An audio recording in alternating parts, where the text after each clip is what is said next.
Hello, I'm Toycat and welcome back to the second channel Big Question video. Today I wanted to start with a fun fact because did you know a human born in the year 1900 would have an average life expectancy of less than 40 years, whereas the average human born right now can expect to live somewhere between 78 and 83 years. Therefore, our medical and economic progress over the last 100 years has led to a doubling of the average human lifespan, and it's entirely possible that our technological progress over the next 100 will lead to this happening again. And when people discuss this, it's often in the context of defeating death and a better world where the many horrors that bring pain and suffering are finally banished. But what if there is a darker side? How could life today be so different if we managed to get humans to age 150 already? And let's start with an example, because Stalin died at age 74 from a stroke that would be preventable with the right advice today, and perhaps even curable with medicine in the year 2100. With a life expectancy that averaged 150 already, you could expect he would still be around as dictator for life of the USSR,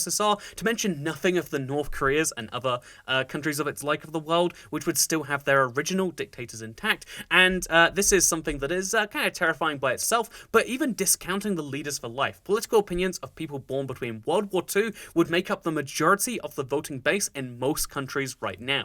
People who were alive when Otto von Bismarck was Chancellor of Germany or Abraham Lincoln was President of the USA would not be an uncommon thing, and they would still be eligible to vote in both of those countries. And that would seriously shift the balance of power, and this is nothing to mention of the fact that those who we currently consider pensioners would likely have to be working for another 30 years before reaching retirement. But before we consider the monumental changes it would have on society, let's consider how exactly this can be done in the first place.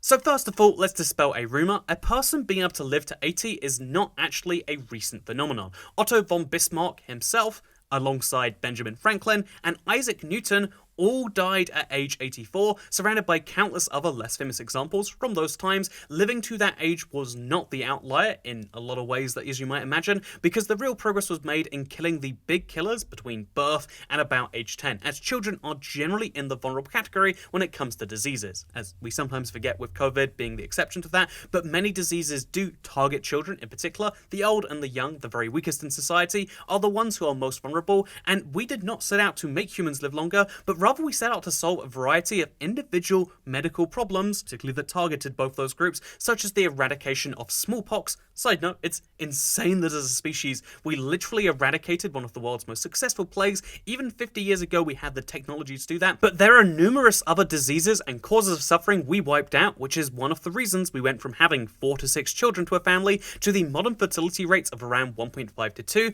But it's also a big part of the reason we can expect a child born today to live to 80 fairly reasonably and not die of malnutrition or polio. The jump from 40 to 80, therefore, was not about preventing common causes of death, and there is only so much work we can do to continue that strategy, as even wiping out heart disease, all cancers, and diabetes would still barely bring the average life expectancy up to around about 90. After this point, the myriad of new issues that will open up is hard to even predict right now, and yet we aim to solve it within the next 80 years. I mean, after all, we stopped sending significant chunks of our population to die in wars, a real progress for humanity, but now suicides are significantly on the rise in every country that has stopped that same thing. We stopped killing each other, but now we've started killing ourselves, and it all sounds really impossible. But to the people of the 1800s, a revolution of steam and gears seemed impossible, and to the people of the 1900s, the same was true of a pocket-sized computer that can perform 15 billion calculations a second, that's non-exaggeration, while connecting to a global system of satellites for position information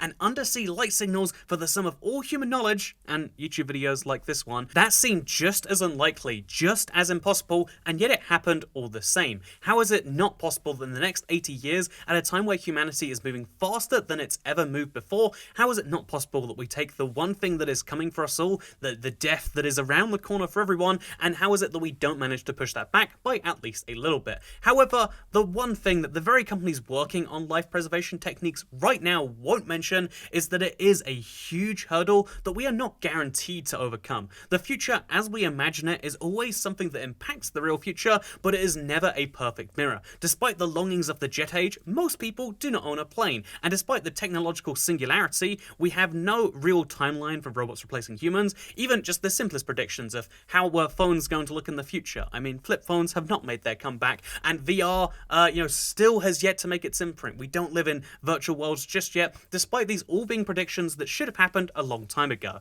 To make a much simpler, comparison in the real world, as think about Back to the Future. They had hoverboards, and Back to the Future year happened, and we don't have hoverboards right now. We just have segways about the arms that we call hoverboards. Again, the future is impacted by our representations, by our dreams, by our hopes, but it's never an exact reflection. However, if we can get there, if we assume that it is possible to double life expectancy with at least the right effort, and if we choose to do so, the big question is perhaps, should we?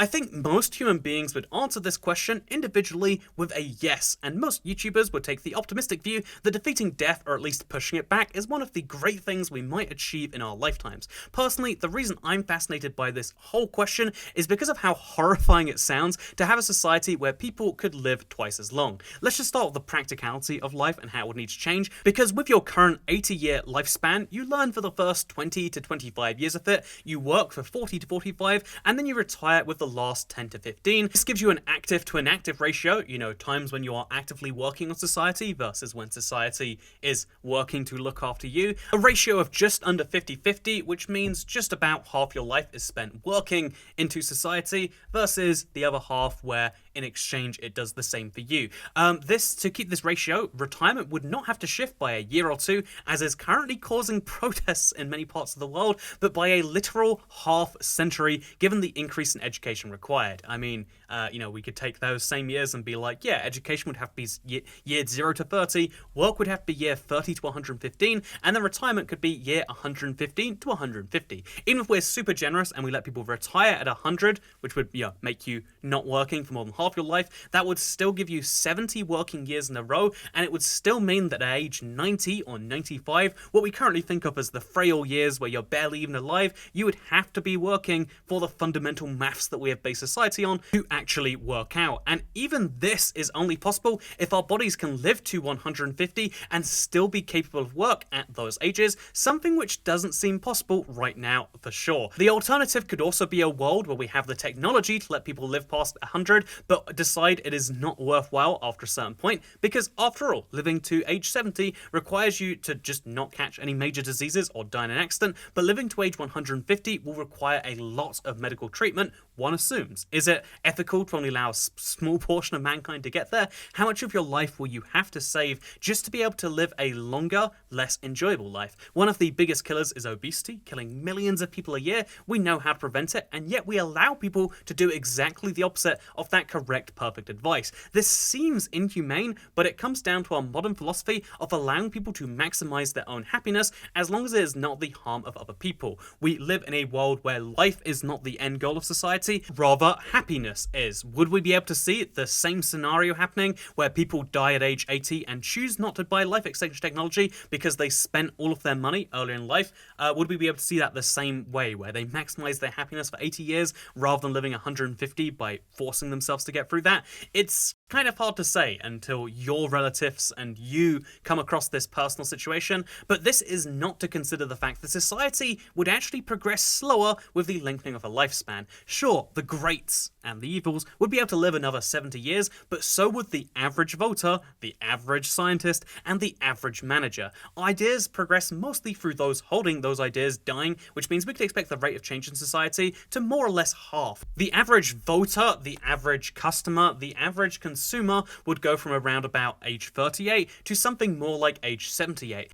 The impact this would have on every field is huge, as we are more or less inclined to treat human life equally right now, but it would have drastic consequences on social changes and the handover for wealth from generation to generation. Realistically, that is the largest worry to have. A society where one is worried for their own death is bad for the individual, but great for the society, as wealth is worried about leaving its imprint on mankind. Your death occurs in 3 stages: your body, and then your name recognition, and then your legacy. For the majority of history, we've sought to make the world a better place for those that come after us, and governments have been tools to achieve that which we cannot alone. As people seek to live longer, as people are indeed living longer each year, the privilege a state bestows upon them in allowing its citizens to seek happiness has been seen more and more as a right to happiness. People want to maximize their happiness, and with 55 more years seeming like an endless amount, it is already hard enough for someone in my position to worry about improving the world after I'm gone before that number turns into 100 years. I can't imagine a half century from now, yet alone a full century from now. Why should I care about those things? And one of the worries about aging society is how that society views its purpose, and I worry the changes will be largely to focus less on improving that very same society as a collective. I would personally love to live to 150, but I'd also much rather have 50 happy years than 150 okay years. But this is perhaps a flaw in our current thinking, that happy is more important than life, and after all, life is a predeterminant for happy. You might think in the moment that, yeah, I will totally make this life-shortening decision to have a cigarette, or, something to do with obesity, or just any one of the many dangers that we all embark upon every single day, but we do decide that, yeah, our happiness is worth more than those future life years, but maybe things get different as you head towards the end of it. Maybe our society's goal that happiness is the best is something we all want until we start running out for life, and all of a sudden we start valuing that more. It's hard to be sure right now, but it is a big question that perhaps you can leave your answer to in the comments down below. Also, lol, wouldn't it suck if Prince Charles, if Queen Elizabeth was going to live for another 50 years? She's so old as it is, and if we have the technology, you better believe the Queen's going to be getting it. So, here's a fun little thing. You can read some sources down below if you want to learn about some of these numbers, because they sounded outrageous to me, and whenever I hear them, I'm like, are we sure about that? But again, you can fact check it down there. I hope you all enjoyed this video. It was a little bit of a different concept. It was edited by Hypie. So let me know what you think of the editing too. I haven't seen it as I say these words. It might suck. I'm going to let you know if I think the editing sucks in the comments down below, but I hope that it doesn't, and I hope you all enjoyed this thing, because I'll see you for some more geography, or actually travel videos, coming real soon. Okay, goodbye.